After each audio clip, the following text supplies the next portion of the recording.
Welcome to the Interplanar Kitchen, where we cook the most delicious decks ever. Normally, these videos and other videos you'll see online are about building decks for yourself and to play with your playgroup, but I'm going to ask a more interesting question. When your friend is trying to get into Magic the Gathering, what deck are you giving them? I'm sure a lot of you said Precon. Yes, the Commander Precons, the slew of very cool and interesting decks made specifically for Commander, packed full of cards that were made specifically for Commander. I do not hate these products at all. In fact, I really like them, but I think weirdly they appeal more to players who've been playing longer than to new players. These Edge of Eternity's Precons, for instance, are very weird and very complicated and hard to pilot. I can't imagine a new player walking into their first game ever, learning how mana works and lands and stuff, and then sit down and be like, oh, I have to sacrifice my own lands, bro, what? These themes are really weird and specific to Edge of Eternities, and I think that works really well for players who aren't super interested in the deck building process, but are still well-versed in Magic. So what about new players? What are they supposed to do? And what deck are you giving them? Here's a thought. What if we built our own Precon?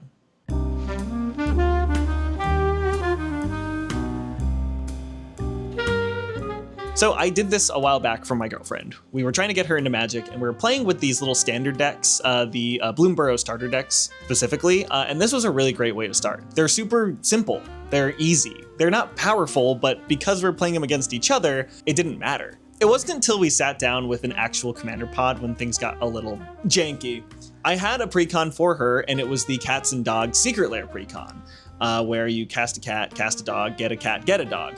This felt like a really good pick, but once we sat down with everyone, the gameplay loop felt unclear. Do I save up my cats and dogs for after Rin and Seri, or do I do nothing the first 4 turns and then start casting cats and dogs? Also, when should I be leaving up mana for their ability? And oh, I can do that at instant speed? What does that even mean? It's easy to forget how much we know about Magic until a new player approaches you and asks you what Menace is. So I thought, well, if this isn't gonna work, and these Bloomburrow Commander decks are kind of weird, and all of my decks are weird, and everyone's deck is weird, what if I built my own Precon? A Precon designed specifically for this player, not for a broad range of players. I think this is a really great way to get your friends into Magic, so here's a step-by-step guide on how I built a Precon for my girlfriend.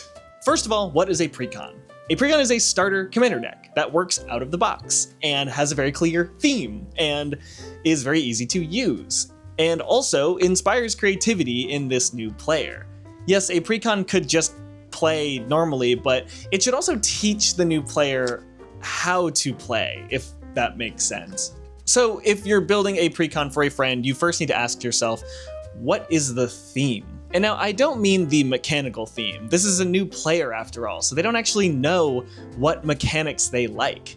Think of an aesthetic theme, or a color theme, for example.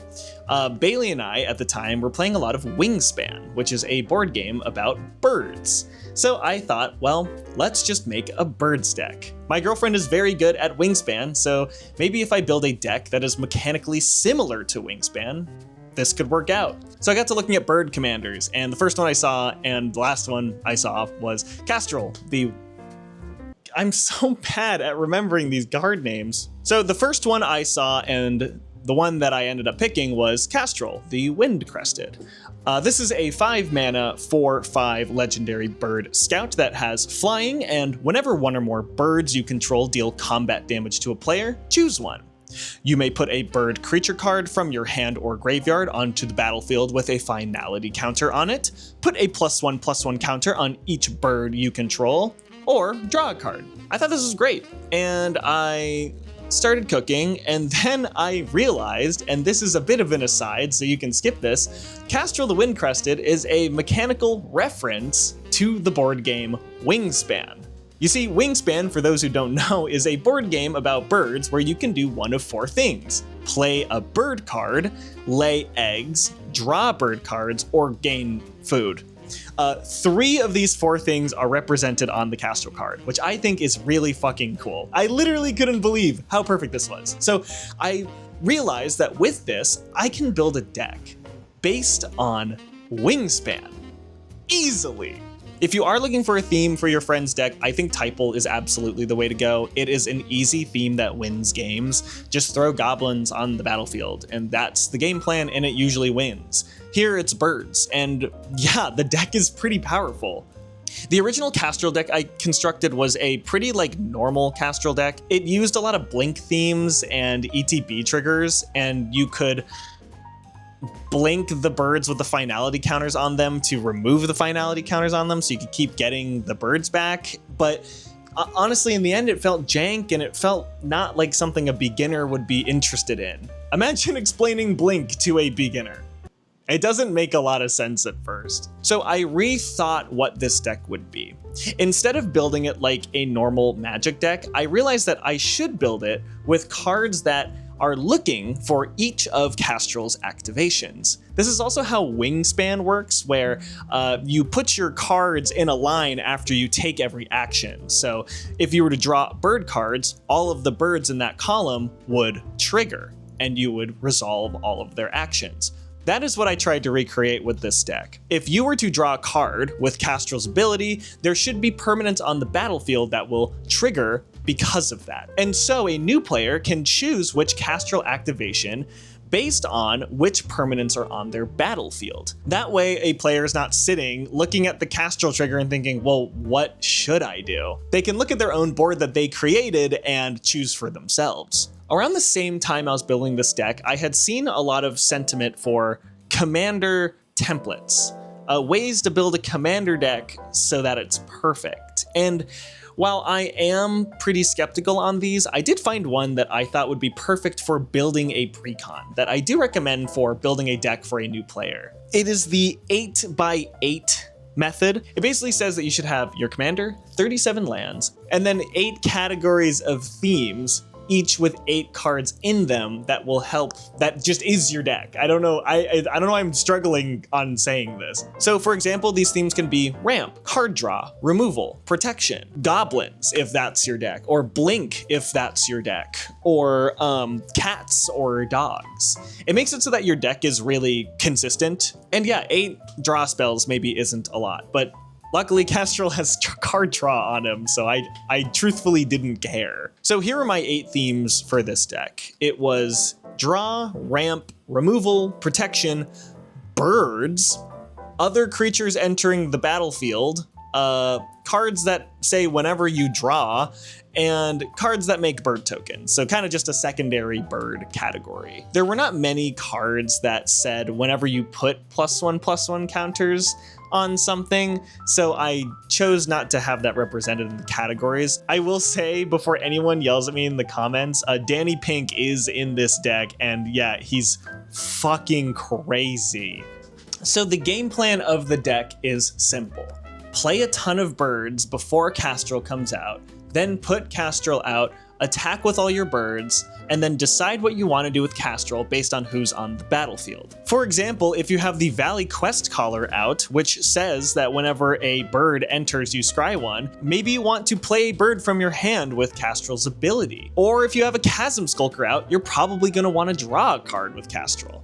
I'll put the original deck list in the link below so you guys can see and also playtest it, but it works. The deck works, and it taught my girlfriend a lot about making decisions in Magic. To get into the nitty-gritty of why I think this deck is actually very good, it's because the Kastral's looking for a fundamental piece of Magic to happen in order to resolve.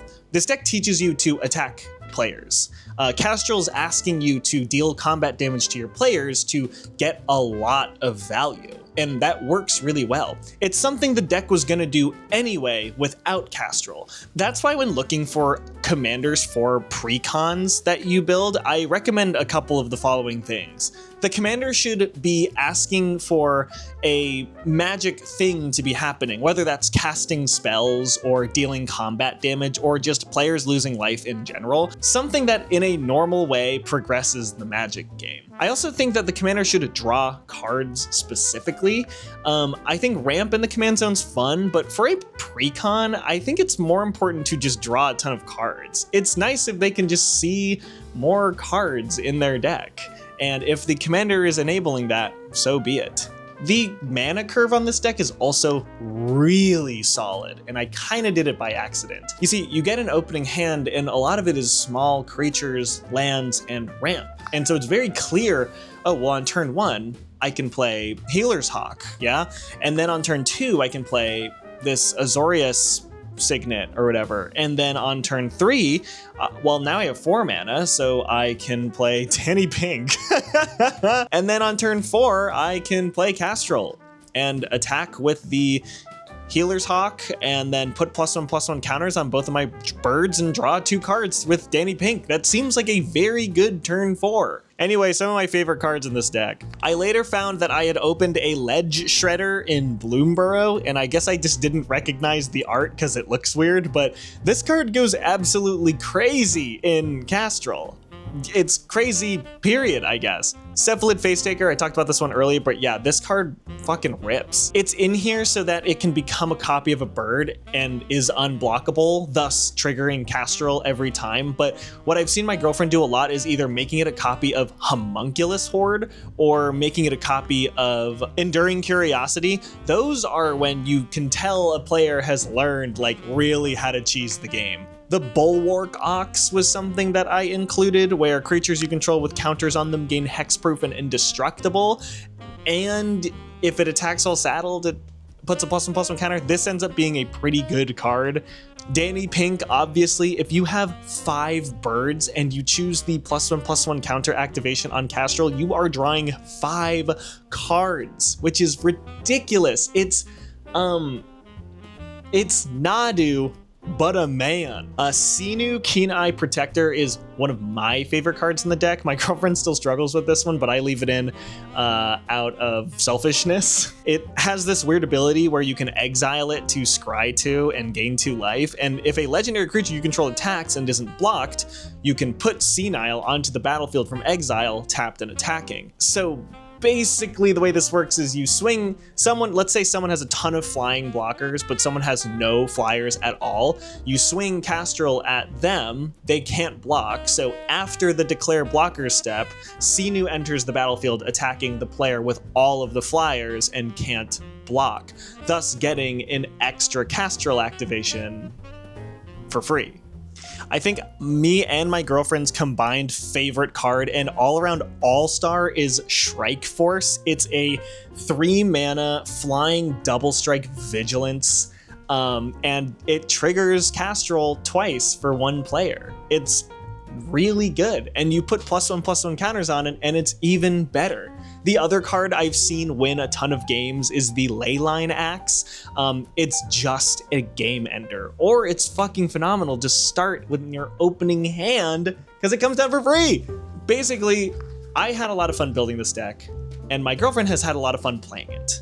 And we, collectively, have had a lot of fun upgrading it through the months that we've had it. I highly recommend building your friend a precon, because it is something that is personal to them, and that they can learn themselves and then learn how to upgrade later. I highly, highly, highly recommend asking your friend who wants to get into Magic what they like generally. Do they like dinosaurs? Do they like soldiers? Why would anyone like soldiers? Or do they like animals? I know a lot of people try to teach their girlfriends Magic, and it's hard because it's confusing, so you might as well give them cute pictures to look at while they're learning. Like Danny Pink. Fuck. But anyway, thank you so much for watching. You guys were super nice on that first video. I have also updated the description to include a deck list. I didn't have a deck list for 6 because I literally was just assembling it from bulk. So it wasn't anything I had planned to build, but has ended up being very good. If there's anything else you guys would like to see, let me know in the comments. I would love to make a video on a topic you guys would be interested in. If you have built a deck for a friend to help them learn Magic, I would love to hear about it. That sounds super sick. And anyway, goodbye, bon appetit.